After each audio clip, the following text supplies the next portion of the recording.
What is up, everybody and subscribers? It's Blerd without fear. Welcome back to the channel. I only have one question I really want to ask you if you sat down and watched this most recent episode of X-Men 97, Episode 9, Tolerance's Extinction Part 2. You good? You can't see me, you Stevie, wondering how I reach more evolutions than Evie and make it look easy. I only say that because the whole thing was pretty much set up and teased by the series writer Bo DeMaio like a week ago, maybe even 2 weeks ago. And to be fair, Bo has put a lot of stuff out there in the ether, which if you haven't, I actually highly advise, if you don't follow Bo DeMaio on social media, you're doing yourself a disservice. He's been spilling the tea. He's been spilling the tea each and every week. Now, next season, he probably will not be able to give away too many details because, as far as I'm aware, while he did help develop season 2, I don't think he wrote season 2, and he has kind of implied as much himself. So the next 2 seasons of X-Men 97 that we know are greenlit or in active development, we won't get this kind of, at least I don't think we're gonna get this kind of insight going forward. Though, I mean, he may still be able to give a little something, like there's anything that like he had any hand in, he might be able to give some insight after that. I don't really know. I'm not gonna try and tell him what he can and can't do. He clearly knows more about what was going on with the show than I could tell you. This episode, woo, man, Fatal Attractions is back on the menu. Probably the comic book story arc that ruined an entire generation of comics readers. It was like, you know, cope wasn't really a thing when I was a kid, at least, you know, not as we know it today. But man, when I tell you there were so many people, so many other kids who were just literally just when Wolverine got his adamantium wig snatched, man, I was one of them. I was like, oh my God, what are they gonna do? I was like, oh my God, Wolverine, he has lost his adamantium. He has lost his healing factor. Oh my God, Wolverine, one of the most, you know, popular, you know, X-Men at the time. Like, how does he go forward? I was like, what do you do with this? And here's the thing, full disclosure, I'm not even the biggest Wolverine fan. So just imagine how those people, those kids and, you know, adults who were like, you know, big time Wolverine fans, imagine how they felt. I was more of a Storm, Nightcrawler, Gambit, you know, type of guy. When Sync came in later with Generation X, I was kind of more in that direction in terms of characters. Wolverine has never been my, you know, absolute favorite character. And I would even tell people, like, even as a kid, I liked Cyclops more than I liked Wolverine. That is just one of those things that, yeah, that's just how popular Wolverine was at the time, that when the adamantium was taken away, it changed the entire game. And it opened us up to what, you know, I personally felt was one of the more interesting iterations of Wolverine. A Wolverine who can't fall back on his healing factor because it is gone. It was overloaded when Magneto ripped the adamantium out of his body. And he did eventually get it back. And I would actually say his healing factor became even stronger once it came back. It was like just one of those things. He just had to wait a while, get it back. But yeah, and I kind of feel like that's what they're doing here with X-Men 97. Like, to be fair, in the previous episode when Magneto, and I didn't think about this at the time of recording the video, during the editing process, one of the things that crossed my mind, I was like, you know what? Magneto unleashing that EMP across the entire globe, that was Fatal Attractions. And once again, Bo DeMaio even said, like, you know, talked about, oh, hey, y'all might want to go back and read the storyline, you know, to get ready for next week's episode. And it's like, and I wasn't even really thinking about it, but yeah, once you get into this episode, yeah, this episode is very Fatal Attractions. I would say the only thing that's really different is that during Fatal Attractions, it was more Colossus who had defected from the X-Men at the time and had joined Magneto and his acolytes. Rogue and Sunspot were not really a thing. But I will definitely say, of all the characters, Rogue and Sunspot probably make the most sense. With Rogue especially, considering that she's really only just taking up the role that she was going to take during the Remember It episode. Like, she was preparing to be by Magneto's side, being co-leader of Genosha. Yeah, with everything she's lost, she lost Gambit, She thought she lost Magneto too. She thought she unalived Trask, and we see where we are now with that. And she even kind of seems to be somewhat remorseful in her actions of that, but not necessarily apologizing for it by any stretch of the imagination. She's just kind of been out of sorts ever since. Even when the professor, comes back and she says like, this is on you because you didn't really put us in a good position to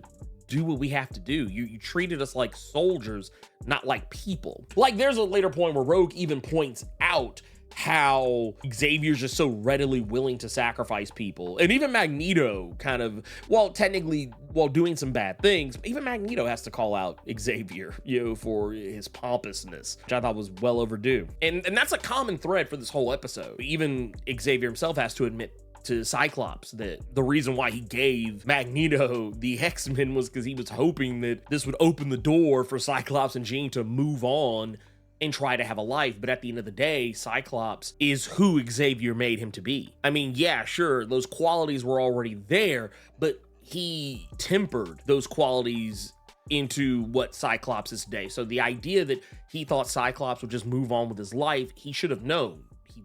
He wouldn't leave the X-Men. He'll never leave the X-Men, at least not permanently. Getting back to it, Sunspot makes a lot of sense because, as he says, his mother basically gave him up, dined him out to the Prime Sentinels, and really all just to protect that mighty dollar and her influence. Basically winning Worst Mother of the Year award. I was like, wow, that's an impressive feat. Imagine living in a world where Mystique has no longer been the worst mother ever. She's actually been redeemed in the eyes of most X readers in terms of being a terrible mother. And now, Sunspot's mom, who wasn't necessarily a terrible mom in the comics. I mean, she was just one of those, Sunspot's parents really, and even though his mother was technically nowhere near as problematic as his father, but in the comics, I always kind of felt like she was that type of parent a LGBTQIA plus person could identify with, a parent who accepts and loves their child for who they are. She always struck me as a woman who she loves and accepts and she supports, but she doesn't really fully get it. That's the vibe that Sunspot's mom had in the comics, and here in the show, she is just terrible. So yeah, I feel like, yeah, Sunspot doing this was on brand. Getting back to the Wolverine part of it though, yeah, I think next season we are going to see a Wolverine who is very, very much Bone Claw Wolverine. I think they should do 2 seasons of Bone Claw Wolverine. I'm just gonna go ahead and say it now.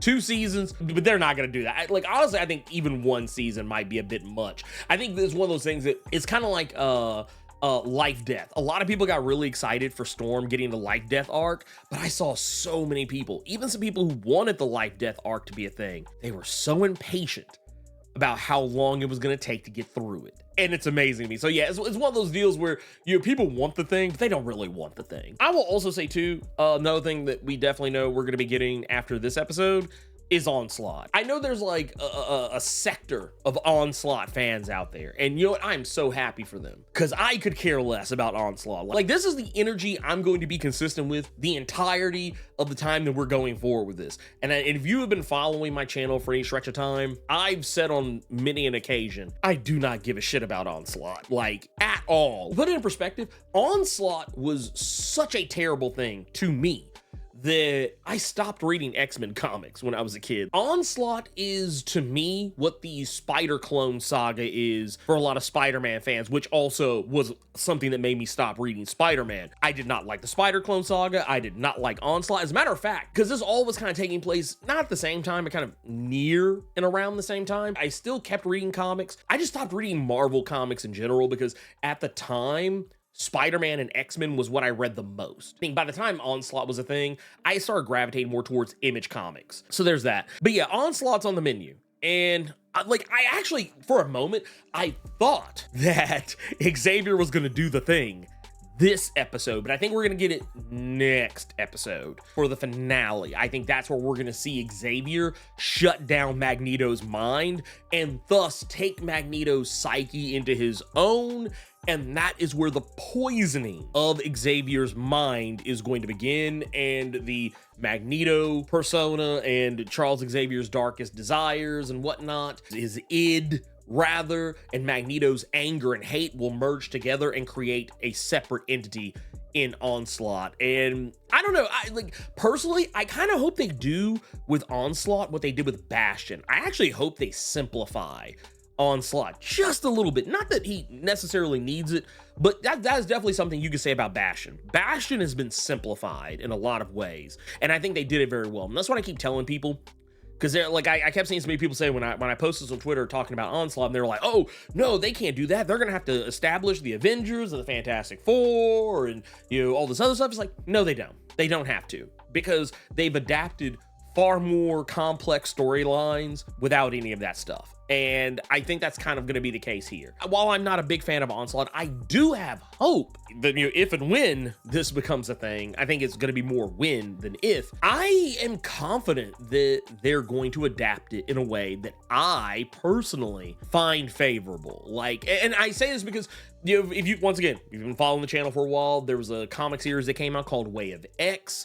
And in that comic, that was when they brought Onslaught back. And while I wasn't excited about it, it actually kind of almost completely killed my desire to continue reading Way of X. I still kept with it because the way that Cy Spurrier unfolded the story, it actually made sense to me. It actually made me like Onslaught a little bit. Not a lot, just more than I did.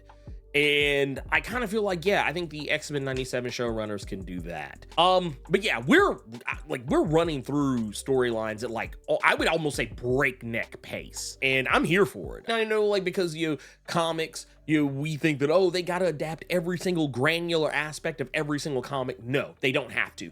Get rid of the chaff that just doesn't need to be there. You keep the wheat, you separate it from the chaff, and I think that is.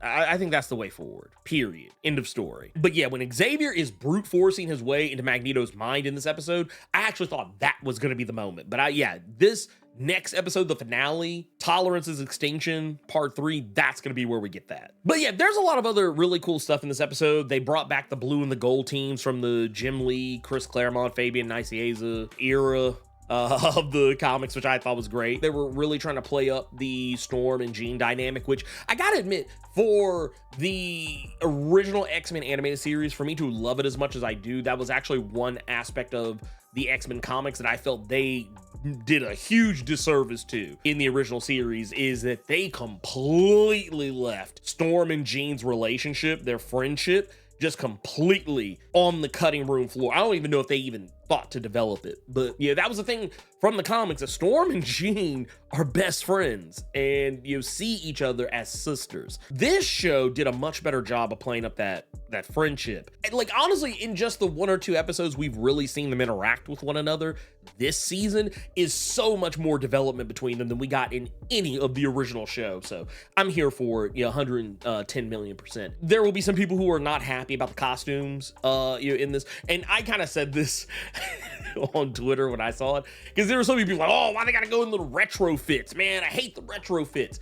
Here's the thing, that was a Black Air Force energy moment. Like if you see Cyclops pulling out the OG fit with the yellow draws on the outside and the full head cap, you see Wolverine in the brown and yellow, you see Jean Grey pull out that ugly ass green dress with the yellow mask, that is just their way of letting you know they are putting on their Black Air Forces. This means they're about to go do some dirt. They're not trying to fuck up the Phoenix fit by going out here and fighting in a fight they know they might not come back from. They're going out there in their worst outfits humanly possible to let Bastion know that it is on site. And that's how I took it. I'm not trying to tell people how to think about it, but just, I feel like that's the way you should look at it. If you look at it through that lens, I feel like you just come out better for it.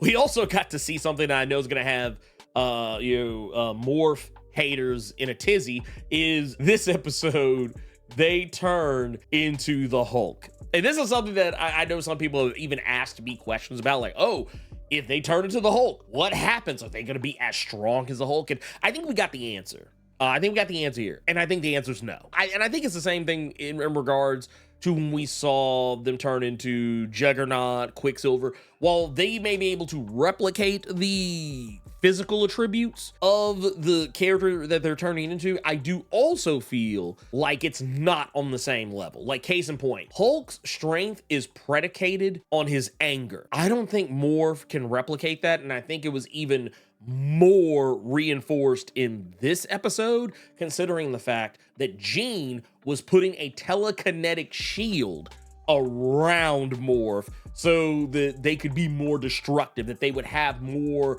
of an oomph to them and be able to weather some hits, because that was something I think we saw in the previous episode, that while Morph was Juggernaut, well, Juggernaut is normally supposed to be, quotey fingers unstoppable, depending on the situation, we saw Trish Tilby lay Morph out like that. So the fact that Morph had Jean's help was very telling in this. So I think people can calm down. Morph is OP, but not as OP as I think some people want to believe that they are. Since we're talking about Jean, let's keep it Jean. Jean gets clapped, and I was not expecting that. It was not on my radar. Not expect to see that at all. If you include the Genosha Massacre, millions of mutants have been unalived. But like, as far as like core member, like people who are part of the roster, the main roster of X-Men, that means we have now lost Gambit. We have now lost Jean. Yeah, Jean going, that was not on my radar at all. And to Cable, of all people, I thought was even more crazy. And I know some people are gonna think, oh man, they're doing Sins of Sinister.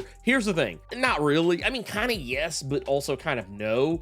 You also have to think about the fact that when this show was in development and being animated, Sins of Sinister was not necessarily fully a thing. The animation on this actually wrapped up at a time where they would be learning about Sins of Sinister the same time that we were. And so no, this is actually a throwback to Mike Carey's X-Men.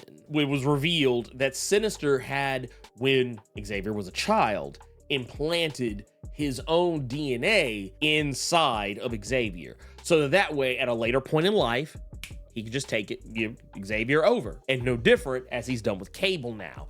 That's where that comes from, and we know this to be true because Sinister had access to Nathan as a child in moments where we weren't actually able to see everything that Sinister was doing to Nathan as a little boy, as an infant. So now we know he did more than just implant the techno-organic virus in him. He put his own genes in him as well. Considering that there was this rift between Jean and Cable, the fact that he was still like kind of going on about the whole she's not my mother, she's not this, she's not that. I was kind of hoping we would get more closure to that. And while I will definitely say I think we will, because the voice actor for Cable, who for those who do not know is the original Gambit voice actor, he's already kind of spoiled it. And while I initially kind of thought about maybe not saying anything about it, I mean, you can Google it and find out, but I'll just say, what is Cable known for?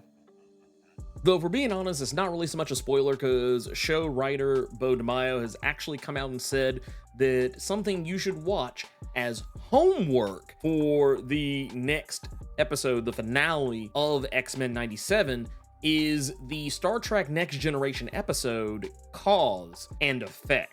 This was a season 5 episode of the series and has a lot to do with the Enterprise crew being caught in a time loop. Probably, I would dare say, one of the more well-known and talked about episodes of TNG. It's actually one of my personal favorite episodes. And you've actually gotten other Star Trek episodes that are kind of vaguely similar, or even in some cases all the way similar. But yeah, this is also technically even hinted at about 2 episodes prior, when we were hearing how Cable was describing what happened to him every single time he tried to go back and change things. I think it's safe to say Cable's going to try and go back after realizing what he's done. He was already not able to save his mom, and he's not been able to save the other mutants, and now he is unalived what is effectively his stepmom, and this will probably end up driving him to go that route. Maybe not even him. Maybe it'll be Cyclops. Who knows? Just based on what Chris Potter has said about it, it sounds like Cable might be the one doing the time traveling, the wibbly wobbly, timey-wimey. There are so many Easter eggs, so many little things this show just does right. The whole thing with Storm and how she was not even close to okay with depowering Bastion, despite the fact he's not even really a mutant in the traditional sense, as you know, same as mutants. But I feel like that is going to be something that's going to be played up. It hasn't been talked about enough, and Xavier even, you know, implies as much, that he saw Bastion as a child. He says he went to go visit him when Cerebro detected him. He kind of almost in the same sentence walks back that Bastion is a mutant, but we got to be kind of honest. Bastion, despite the fact that he's technically an artificial intelligence, you know, he is still, for all intents and purposes, he is a mutant by pretty much every definition. And I would say, I think that's how they're going to end up defeating him, is that they're going to use that story beat from Uncanny X-Men number 247, where it was rationalized to the Master Mold Nimrod hybrid that they were a mutant. And I think that's probably what's going to happen there. He'll probably just wind up destroying himself if someone else doesn't get to him first. That said, yeah, I mean, it was just all, this was all good stuff. This was all good stuff. I love what they're doing with Bastion. They're slick making Bastion a very nuanced character, just in terms of the fact this is the same guy who could turn his own mother, who he clearly loved, into a Prime Sentinel and yet be sad that she got deleted. Which, I mean, I guess to him, her being a Prime Sentinel isn't a bad thing at all. So it's like, yeah, there's some nuance there. And even some little nods to, there's a little cheeky little Bo DeMaio nod. There's a DeMaio's Diner sign that gets destroyed in this episode when Morph is hulking out. But yeah, I love this episode. This episode's great. The next episode is going to be a heartbreaker, I can already tell. I think, like, yeah, is it gonna fix some things that have happened? Will it undo some things? Probably. But honestly, I feel like if they let some of these things actually stick, they would probably have more weight. And let's be real, does Jean Grey ever truly stay dead? Hell, does any Marvel character ever truly stay dead, unless you're like Uncle Ben or Gwen Stacy, and even then they still find ways to bring those characters back. But I ask again, Wolverine fans, are you okay? You guessed it, obligatory channel outro time. If you're not subscribed to the channel, consider doing so. Clicking that subscribe button and tapping that notification bell ensures that you get more videos just like this one, and you don't miss any of my other content that I drop throughout the week, plus my live streams every Thursday and Saturday. And if you enjoyed the video, make sure you click that like button, keep it plus ultra, and sound off in the comments.